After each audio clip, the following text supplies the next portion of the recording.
Today I'm going to read Michael Morpurgo's The Sandman and The Turtles.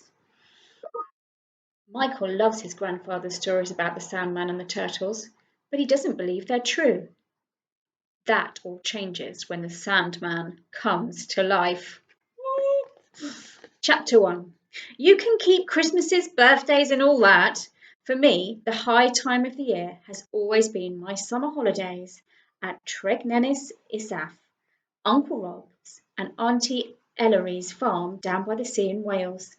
It was a place of clambering rocks, ratty barns and fields of shifting sheep and uddery cows.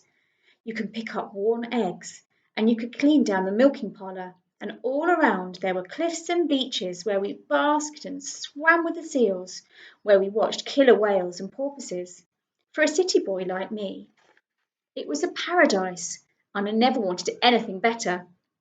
Nothing could have been better. You could lean against the wind on Buzzard Rock. You could loll laughing in the fields, fly Barry's yellow kite or race his battered boats across the duck pond. Every year was the best, but best of all was the summer of the Sandman, the giant turtles, and the great grey cucumber. I arrived as usual by train, and Auntie Ellery was there to pick me up, all smiles and kisses and smelling of milk, but no Barry. I soon found out why. "Only happened yesterday morning," she said, fighting with the gear lever. "Playing football. He was in that top field with his dar. You know, the rocky field beyond the sheep pit. Tripped up and broke his leg in two places. Nasty. Plastered all the way up, and he's got 6 stitches in his head. Blood all over the place. Concussion, maybe. We've got to keep him quiet for a couple of days." She patted my knee. "There we are, then. You're here now. That'll cheer him up." It was a blow. Barry was my cousin, of course, and he was my best friend in all the world. Like two sides of a coin we were, but as different as chalk and cheese. Barry was a head taller than me, ran faster, and knew to catch the best fish. He could sweeten up a fox just by whistling through his throat like a screaming rabbit. And no one played practical jokes like Barry. No one.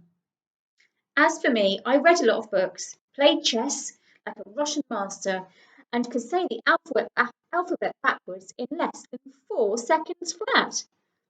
Auntie Ellery talked all the way back to the farm, but I never heard a word. I was wondering what I was going to do with myself for the whole month with Barry's leg in plaster. "There we are now," she said. "We're home." Polly came skipping out to the car as we pulled up outside the house. Polly was Barry's little sister, only 7 years old, and she was bouncy like a puppy. She was maybe a little bit bigger than the year before, but not much, and I noticed she was missing her top front teeth.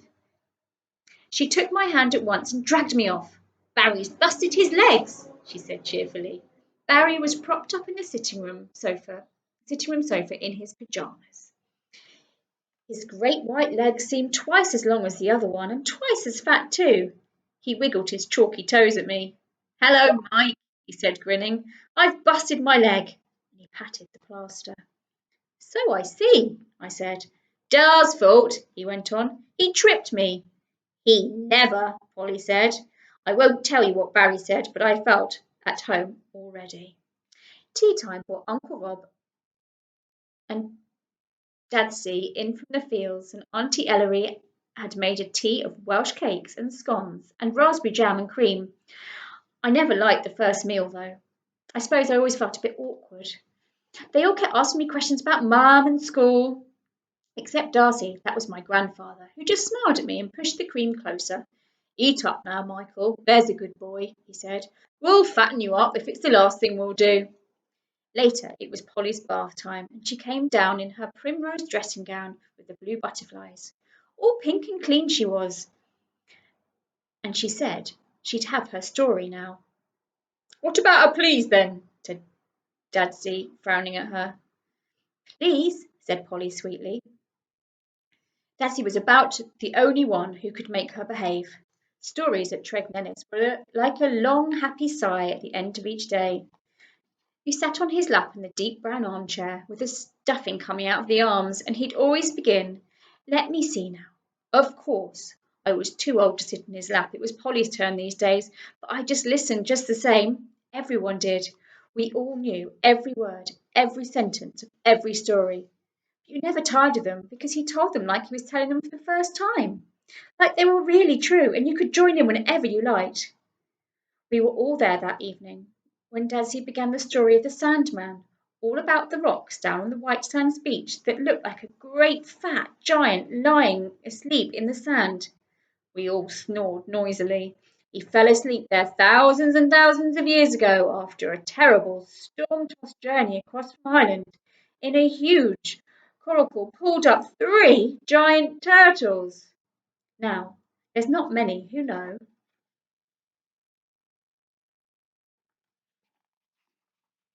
this. But if you stay still in one place for long enough, you turn into a rock. True now. And we all froze still where we were.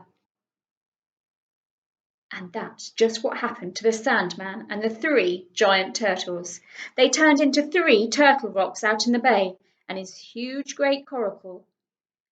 And the one that was wrecked in the storm, well, we all know what became of that, don't we? And we all nodded. Coracle Island! They've none of them moved a muscle in thousands of years, and that's how they'll stay until the Sandman wakes up. And as soon as he wakes up, the one day he will want to go back to home to Ireland where he belongs. Fair play. But the thing is, children, he'll only wake up when he feels someone loves him enough to feed him and look after him and help him home to Ireland. I will, said Polly. Of course you will. And he laughed and lit his pipe. Another one, said Polly, wafting away the smoke. And old trick's this. I've done it to myself. You taught Dad Darcy into another story and another story, another story, so you never have to go to bed. It wasn't that difficult either, because Daddy loved telling his stories.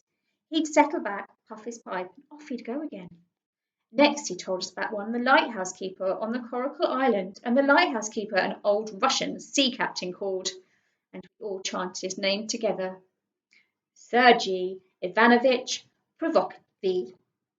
On a dark and dreadful night over 100 years ago, Sergei, captain of the fastest clipper in the Russian merchant fleet, was caught in a hurricane and driven onto Coracle Rock.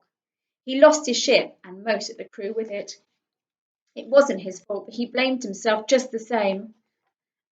And it was the shame of it that kept him going home to Russia. Instead, he became the lighthouse keeper on the Coracle Rock, and every night without fail the light shone from the lighthouse to warn other ships. Then, one night, the light never came on, and when they went to find out what the matter was, he disappeared. They found the door locked fast from the inside. They had to pick at the lock. Inside, it was all shipshape, the bed made, the washing up done, and just one window left open. And on the table they found an empty cake tin. Welsh cakes were his favourite, and a sky blue teapot. There was more.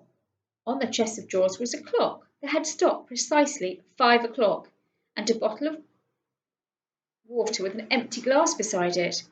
They found his clothes folded neatly on top of an old sea chest, and gull's feathers by the window. Can't be a shadow of doubt about it, children. Old Sergian turned himself into a seagull so he could fly home at last to Russia. And there's some say Dadsy was finishing in a foggy flurry of pipe smoke, that if you were to put the light on again in the lighthouse, that would bring old Sergy. And we all chorused back to his lighthouse so he could cook himself some more Welsh cakes and pour himself a nice cup of tea. Shivery, said Polly, and please, could she have the dragon story now? Please, she begged.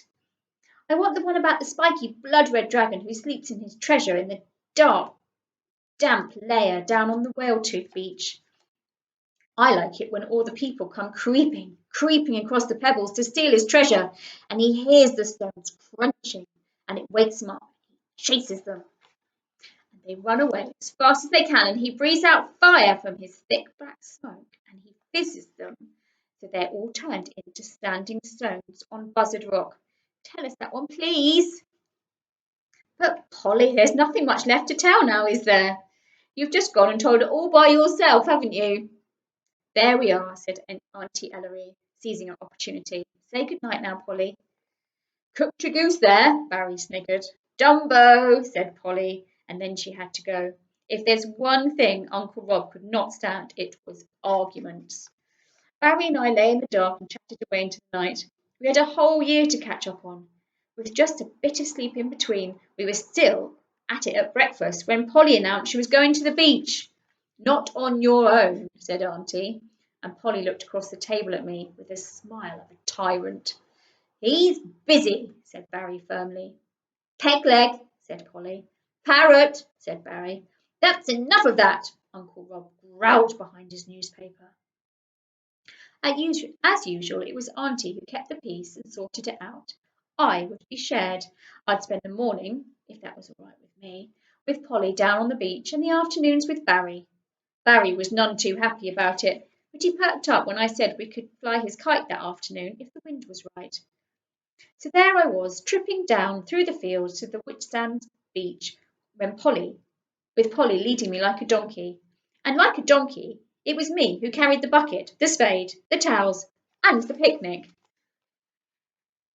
Polly had grown up a lot. She told me all the way down there, and then opened her mouth and waggled a wobbly tooth at me just to prove it. She fell on her knees in the sand beside the Sandman rocks and clasped her hands together. I know, she said, beaming up at me. Let's pretend we're children. We'll build a real Sandman all of our own, and we'll make him fat as fat can be. You make his body, and I'll find some shells to make his buttons, and his mouth, and his eyes, and his nose. Come on. I'm just going to pause it there for a minute, and I'll start it again.